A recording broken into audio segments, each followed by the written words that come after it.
सब कुछ उस रात से शुरू हुआ जब मीरा अपने कमरे में बैठी हुई थी। उसके चेहरे पर एक अजीब सा संतोष था, जैसे उसने कोई बड़ा खेल खेलकर अभी अभी बाजी जीत ली हो। वह अपने हाथ में रखी वही ड्रेस देख रही थी, वही ड्रेस जो अजय सर ने खास तौर पर अनु को भेजी थी। लेकिन अब वह ड्रेस अनु तक पहुंची ही नहीं, क्योंकि मीरा ने उसे रास्ते में ही बदल दिया था। वह हल्का सा मुस्कुराई और बोली, कितनी मेहनत की थी मैंने इस ड्रेस को बदलने में, पर जो तुमने मेरे साथ किया है ना अनु, उसके सामने तो यह कुछ भी नहीं है। अभी तो बहुत कुछ बाकी है। मीरा के शब्दों में जलन बस नहीं रही थी, बह रही थी। उसे लगता था कि अनु उसकी जगह ले रही है, कोई उसकी अहमियत छीन रहा है, और ये बात उसके भीतर एक तूफान पैदा कर रही थी। वह खुद को शांत रखने की कोशिश कर रही थी, लेकिन भीतर का उबाल उसे चैन नहीं लेने दे रहा था। वह अपने मन ही मन बोलती रही, कल पार्टी में भी तो उखड़ा उखड़ा सा था सर, अनु से बात तक नहीं की। क्या वो उससे नाराज है, या फिर मेरी कसम है तुम्हें, सच बताओ, ये फोटो देख रही हो तुम? और फिर उसने वो पुरानी फोटो उठाई जिसमें वह और अजय सर पहली बार। वो तस्वीर उसके लिए किसी याद से बढ़कर थी, एक एहसास, एक दावा, एक उम्मीद। उसी पल की याद में डूबकर उसने एक पुरानी डायरी खोली, जिसके पन्नों में अतीत की खुशबू आज भी ताज़ा थी। डायरी के पहले पन्ने पर लिखा था, विद लव टू मीरा। यह शब्द मीरा के लिए किसी अनमोल खजाने से कम नहीं थे। शायद इसी वजह से वह आज भी उन यादों को कसकर पकड़े हुए थी। उसे लगता था कि यदि उसने एक बार प्यार महसूस किया है, तो दुनिया की कोई ताकत वो जगह अनु को नहीं लेने देगी। कहानी यहीं से मोड़ लेती है, क्योंकि अनु वही है जिसके सामने ये सब दिखाकर मीरा उसे अंदर से तोड़ना चाहती है। वह एक एक तस्वीर लाती है और अनु को दिखाती है। हर फोटो के साथ वह एक नई खुशी का दावा करती है। वह कहती है, देखो ये हमारी वर्ल्ड टूर की फोटो है, ये वो गिफ्ट है जो सर मेरे लिए अफ्रीका से लाए थे। इसमें लिखा है, विद लव टू मीरा। अनु एकदम चुप। उसके दिल में चुभन तो होती है, पर वह जानती है कि सर ने खुद उससे कहा था कि उनका दिल सिर्फ उसी के लिए धड़कता है। पर फिर भी जो वह देख रही थी वह कम दर्द नहीं देता। अनु सोच रही थी, क्यों किसी और की यादों को देखकर वह खुद को वार कर रही थी। इतने में मीरा फिर बोली, तुम सोच रही हो ना कि सर तुमसे प्यार करते हैं, लेकिन ये देखो, ये सब सबूत है मेरे पास। अनु चौंकती है, पर वह खुद को संभालती है। तभी मीरा के चेहरे पर एक और अजीब सी हंसी फैलती है। अच्छा हाँ, पार्टी वाली बात, तुमने वो ड्रेस क्यों नहीं पहनी जो सर ने भेजी थी? क्या सर नाराज नहीं होंगे?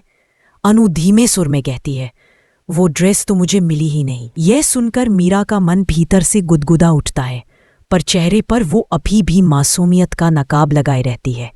यहीं से असली तूफान शुरू होता है। अजय सर यानी आर्य, जो हर स्थिति को शांत मन से देखते थे, अब परेशान हो गए थे। उन्हें लगा कि अनु ने उनकी भेजी हुई ड्रेस जानबूझकर नहीं पहनी, वही ड्रेस जिसे पहनने की उन्होंने खास उम्मीद की थी। वह अंदर ही अंदर नाराज होते गए। अनु उनसे बात करने की कोशिश करती रही, लेकिन स्थिति और बिगड़ती चली गई। कहानी में एक और मजबूत मोड़ आता है, जब मीरा के मन में एक और बड़ी साजिश पनपने लगती है। वह सोचती है कि सिर्फ एक ड्रेस बदलने से कुछ नहीं होगा, उसे ऐसा कदम उठाना होगा जिससे अनु और सर के बीच की इनका ब्लड ग्रुप ओ नेगेटिव है, अभी उपलब्ध नहीं है। तुरंत ब्लड नहीं मिला तो इन्हें बचाना मुश्किल है। अनु की आंखों से आंसू बहने लगते हैं। वह गिड़गिड़ा कर कहती है, मेरा है, जितना चाहिए ले लीजिए, बस मेरी माँ को कुछ नहीं होना चाहिए। उस क्षण आर्य भी वहां होते हैं। वह यह सब देखते हैं, अनु की सच्चाई, उसकी हालत, उसका दर्द, सब सामने आ जाता है। उनकी नाराजगी पिघलने लगती है।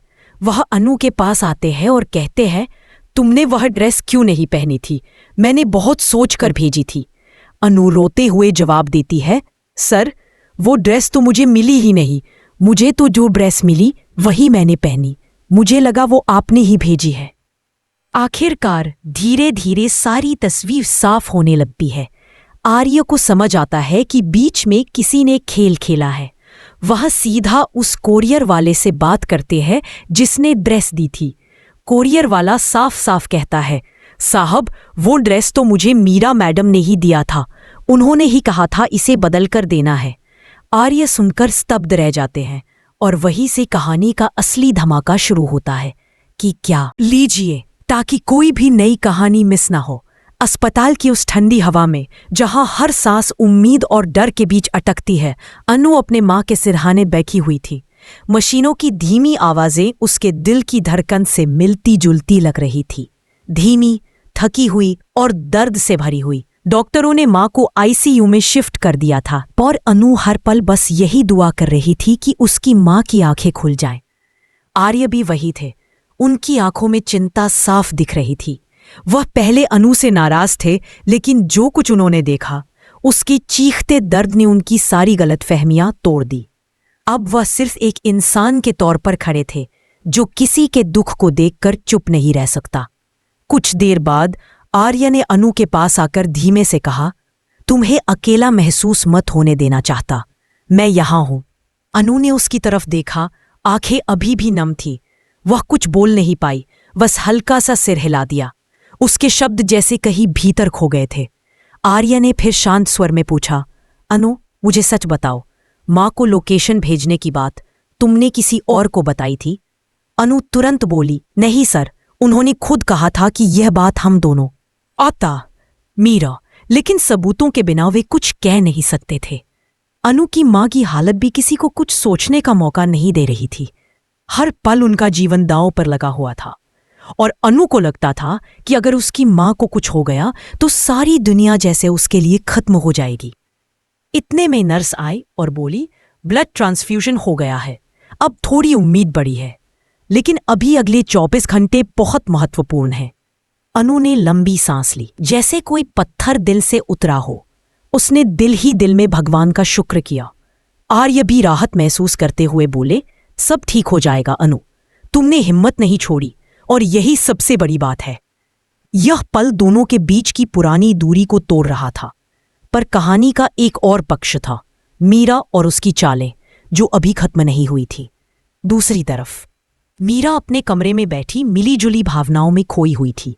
उसे उम्मीद थी कि उसकी हर चाल सफल होगी। वह सोच रही थी कि आर्य अब अनु से और दूर हो जाएगा, लेकिन उसे यह नहीं पता था कि उसकी बनाई गई साजिशें उल्टी दिशा में जा रही थी। वह अभी भी उसी गलतफहमी में जी रही थी कि वह सब कुछ नियंत्रण में रख। मीरा अपने आप से कह रही थी, अनु को लगता होगा कि वो जीत रही है, पर उसे पता नहीं असली चाल तो अभी बाकी है।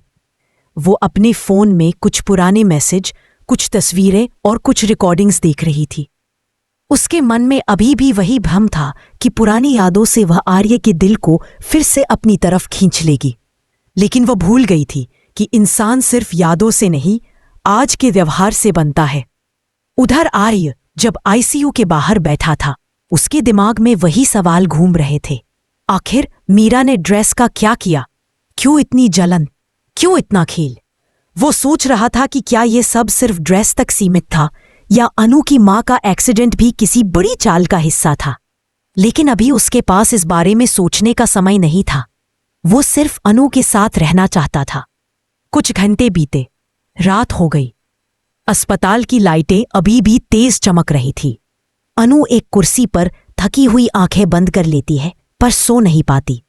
वो अपने मन में बार बार याद करती है, मीरा ने उसे कितनी तस्वीरें दिखाई थी, कितने ताने दिए थे, कैसे वह हंसते हुए कहती थी कि सर सिर्फ उसी को पसंद करते थे। पर अनु ये भी जानती, गलती से भी किसी को शक नहीं होना चाहिए कि उसने यह सब किया है। मीरा खुद से बुदबुदाती है, अरे मैं इतना पागल भी नहीं कि किसी की जान पर खेल जाऊं, लेकिन अगर दुनिया अपने आप मेरे काम कर दे तो उसकी तो बात ही अलग है। वह इस बात से खुश थी कि अनु का ध्यान अब और चीजों से हट जाएगा। शायद उसकी यही खुशी उसे उसके असली चेहरे से और दूर ले जा रही थी। दूसरी तरफ आर्य ने तय कर लिया कि वह इस पूरी कहानी की जड़ तक जाएगा। वह कोरियर वाले से दोबारा मिलने जाता है। कोरियर वाला साफ बोलता है, साहब, मीरा मैडम ने खुद ड्रेस देकर बोला था कि इसे बदलकर अनु मैम तक पहुंचाना है। मैं तो बस अपनी नौकरी कर रहा था। अब आर्य समझ जाता है कि खेल यही से शुरू हुआ था। वो गाड़ी जो मां को टक्कर मारकर चली गई थी, उसने भी शक बढ़ा दिया। आर्य ने सोचा, क्या यह भी किसी बड़े प्लान का हिस्सा था या कोई संयोग? लेकिन यह संयोग भी इतना बड़ा कैसे हो सकता है? आर्य निर्णय लेता है कि उसे यह बात अनु को बतानी होगी। लेकिन अभी नहीं, अभी अनु बहुत कमजोर है। वह सच का बोझ उठाने के लायक नहीं है। पहले उसकी मां को सुरक्षित होना जरूरी है। पहले उसकी जख्म भर।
खुद को गलत नहीं मान रही थी, बल्कि उसे लगा कि सच बाहर आना ही